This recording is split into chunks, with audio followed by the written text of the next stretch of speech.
గుర్తుకొచ్చేది నాకు అడవి మల్లెల.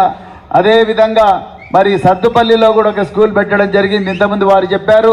మరి పెద్దలు మరి తెలంగాణ ఆవిర్భావానికి మూల కారకులు, అదేవిధంగా తెలంగాణ తొలి ముఖ్యమంత్రి గారు కేసీఆర్ గారి ముందర ఈ సత్తుపల్లికి జరుగుతున్న అన్యాయం, సత్తుపల్లి విద్యార్థులకు అనాదిగా జరుగుతున్న అన్యాయం, ముఖ్యంగా బాలురకు బాయ్స్ స్కూల్స్లో సత్తుపల్లికి ఎలాంటి న్యాయం జరగలేదని చెప్పిన వెంటనే మరి మీ అభిమాన నాయకులు సండ్ర వెంకట వీరయ్య గారు లెటర్ల మీద లెటర్లు ఇచ్చి మరి మా ద్వారా మరి ముఖ్యమంత్రి గారి దగ్గరికి పోయి చాలా స్కూల్స్ శాంక్షన్ చేయించి ఆ స్కూల్స్కు బిల్డింగ్స్ వెతికి ఆ స్కూల్స్లో ఉండే రకరకాల సమస్యలన్నీ పరిష్కరించి ప్రభుత్వం ఇచ్చిన బడ్జెట్, కేసీఆర్ గారు పిల్లల జీవితాలు మార్చాలని ఇచ్చిన బడ్జెట్ను మరి పూర్తిగా ఖర్చు పెట్టే విధంగా చేయడం కోసం సత్తుపల్లికి దాదాపుగా 8 నుంచి 9 సార్లు నేను ఇక్కడికి రావడం జరిగింది. మరి ఈరోజు రాకేష్ రెడ్డి గారిని పరిచయం చేయించే కార్యక్రమంలో ఇక్కడికి వచ్చినందుకు నాకు చాలా ఆనందంగా ఉన్నది. మిత్రులారా, మనం ఒక వ్యక్తి ఎమ్మెల్సీగా ఎన్నికైతే ఏం చేయగలడు, ఆయన ఏ విధంగా మన జీవితాలు మార్చగలడు అన్న విషయాలు మనం ఆలోచించాలంటే, ఒక నిర్ణయానికి రావాలంటే ఆ వ్యక్తి ఏ ప్రస్థానం నుంచి బయటకు వచ్చిండో ఒకసారి చూడాలి. ఈరోజు మన ముందర ప్రధానంగా 2 అభ్యర్థులు కనిపిస్తున్నారు. మరి తెలంగాణ తొలి ముఖ్యమంత్రి బీఆర్ఎస్ పార్టీ అధినేత పెద్దలు గౌరవనీయులు కేసీఆర్ గారు కాచి వడబోచి మరి మన ముందర ఏనుగుల రాకేష్ రెడ్డి గారిని పెట్టారు.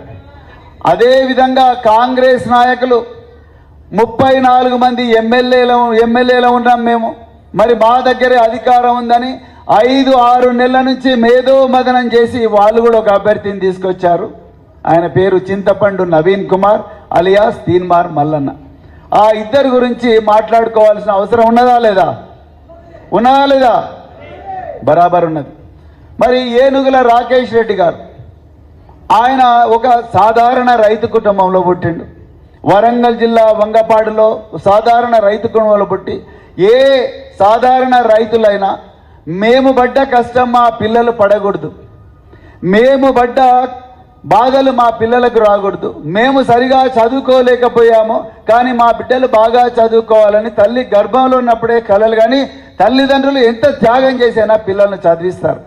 మరి ఏనుగుల రాకేష్ రెడ్డి గారు ఎలాంటి చెడు అలవాట్లకు లోను కాకుండా తను 10వ తరగతి ఫస్ట్ క్లాస్లో పాస్ అయి ఇంటర్మీడియట్లో స్టేట్ ర్యాంకర్గా మారిండు.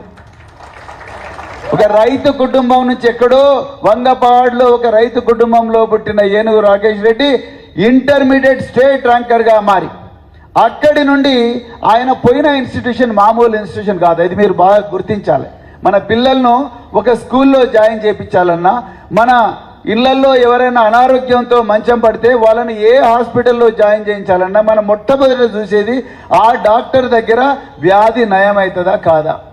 ఆపరేషన్ థియేటర్కి పోతే పేషెంట్ ప్రాణాలతో బయటికి వస్తాడా రాడా, ఆపరేషన్ చేసిన తర్వాత ఎక్కువ కాలం బతుకుతాడా లేదా అనే విషయాలే మనం జనరల్గా చూస్తాం. ఒక స్కూల్కు పంపిస్తే ఆ స్కూల్లో నుంచి చదువుకున్న విద్యార్థులు రేపు ఎక్కడెక్కడ ఉద్యోగాలు చేస్తున్నారు. డాక్టర్లు ఎంతమంది అయినరు, ఇంజనీర్లు ఎంతమంది అయినరు, ఐఐటీలకు ఎంతమంది పోయినరు, ఎన్ఐటీలకు ఎంతమంది పోయినరు. ఇవాళ మీరు ఏనుగుల రాకేష్ రెడ్డి మన బీఆర్ఎస్ పార్టీ అభ్యర్థి. ఏనుగుల రాకేష్ రెడ్డి చదువుకున్న బిట్స్ పిలాని ఐఐటీలతో సమానంగా ఈ దేశంలో 70-80 సంవత్సరాల నుంచి చాలా గొప్ప విద్య అందిస్తున్నది ఈ దేశంలో. బిట్స్ పిలాని అంటే Birla institute of technological sciences. పిలానీలో దేశంలో ఒకటే క్యాంపస్ ఉండేది. ఈ మధ్యనే ముంబైలో ఒక క్యాంపస్ పెట్టారు, గోవాలో పెట్టారు, హైదరాబాద్లో ఉంది, దుబాయ్లో కూడా ఒక క్యాంపస్ ఉంది. బిట్స్ పిలాని ఎంత గొప్ప క్యాంపస్ అయ్యా అంటే దానిలో చదువుకున్న విద్యార్థులు అందరూ కూడా ఎవరు నిరుద్యోగులుగా ఉండరు. 99.99%.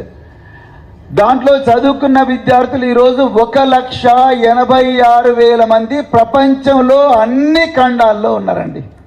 అన్ని ఖండాల్లో ఉన్నారు. అన్నం ఉడికిందా లేదనడానికి అన్న వెతుకులు పిసుకోవాల్సిన అవసరం లేదు. నేను కొన్ని ఉదాహరణలు చెప్తా. మొట్టమొదట మన తెలంగాణ బిడ్డ నిజామాబాద్ ఫణీంద్ర సమ అని redbus.in అని ఒక కంపెనీ స్టార్ట్ చేశాడు. redbus.in అంటే ఏంటయ్యా అంటే, మనం ఇంతకుముందు మీ అందరికి గుర్తుండాలి, మనం సత్తుపల్లి నుంచి జంగారెడ్డిగూడెం పోవాలి. ఇదే బస్ స్టాండ్లో నిలబడి ఎర్రటి ఎండకు ఎండుతూ లేకపోతే వానకు తడుస్తూ బస్సు ఎప్పుడు వస్తుందో, దాంట్లో సీట్లు దొరుకుతాయో లేదో, నెక్స్ట్ బస్సులన్న సీట్లు దొరుకుతాయా లేదా అనే ఆందోళన ఉంటుండే. దాదాపుగా 60-70 సంవత్సరాలు అదే బాధపడ్డాం. కానీ ఫణీంద్ర సమ బాధలు చూడలేక ఒక సాఫ్ట్వేర్ ఇంజనీర్గా మారి ఈ దేశంలో ఉండే ప్రజలు నాగాలాండ్ నుండి గుజరాత్ దాకా, కాశ్మీర్ నుండి కన్యాకుమారి దాకా ఎక్కడ బస్ ఎక్కాలనుకున్నా టాయిలెట్లో సెల్ ఫోన్ పెట్టుకొని, లేకపోతే బెడ్రూమ్లో కూర్చొని, లేకపోతే ఒక చెట్టు కింద కూర్చొని ఒక స్మార్ట్ ఫోన్ తీసుకొని అక్కడి నుంచి టికెట్ బుక్ చేసుకునే విధంగా redbus.in అని ఒక యాప్ తయారు చేశాడు ఫణీంద్ర సమ. ఈరోజు redbus.in కనీసం అంటే 100 కోట్ల రూపాయల విలువైన కంపెనీ. ఆయన ఎక్కడ చదువుకున్నాడు ఫణీంద్ర సమ? బిట్స్ పిలానీలో చదువుకున్నాడు. నేను పోయిన సంవత్సరం అమెరికా వెళ్ళాను 2022లో. అమెరికా వెళ్తే అక్కడ మన మహబూబాబాద్ ప్రాంతానికి చెందిన ప్రశాంత్ పాలకుర్తి అని చెప్పి ఒక మిలియనీర్ను కలిశాను. ఆ ప్రశాంత్ పాలకుర్తి ఆయనకు బిట్స్ రత్న అవార్డు కూడా ఇచ్చారు. ఆ ప్రశాంత్ పాలకుర్తి ఇంటికి పోతే 2 ఎకరాల బోస్టన్ మహానగరంలో 2 ఎకరాల విస్తీర్ణంలో పెద్ద బంగళా కట్టుకొని, ఓ స్విమ్మింగ్ పూల్ కట్టుకొని మంచి హాయిగా బతుకుతున్నాడు. నేను ఇప్పుడు మీరేం చేస్తున్నారంటే, ఆయన చెప్పింది ఏందయ్యా అంటే, నా కంపెనీని $700 మిలియన్ అమ్మి ఆ వచ్చిన డబ్బుతోని ప్రపంచంలో ఉండే పేద ప్రజలందరికీ కూడా చదివిస్తున్నానని చెప్పి ఆ ప్రశాంత్ పాలకుర్తి గారు చెప్పడం జరిగింది. మన రాకేష్ రెడ్డి ఎక్కడ చదువుకున్నాడో ప్రశాంత్ పాలకుర్తి అక్కడే చదువుకున్నాడు. మీ అందరికీ ఫుడ్ డెలివరీ సర్వీసెస్ తెలుసు, జొమాటో, అదేవిధంగా స్విగ్గీ. ఆ స్విగ్గీ మీద ఐడియా ఉందా మీ అందరికీ? Food delivery services Swiggy idea ఉంది కదా. స్విగ్గీ అనే కంపెనీని తయారు చేసింది ఎవరయ్యా అంటే నరేష్ రెడ్డి కదా, హర్షారెడ్డి. ఆ హర్షారెడ్డి కూడా బిట్స్ పిలానీలోనే చదువుకున్నాడు. తర్వాత Baba Kalyani, Bharat forge limited $3 billion విలువైన కంపెనీ బాబా కళ్యాణి. అదేవిధంగా గులు మిర్చందాని ఓనిడా టీవీ అనే ఒక కంపెనీని తయారు చేసి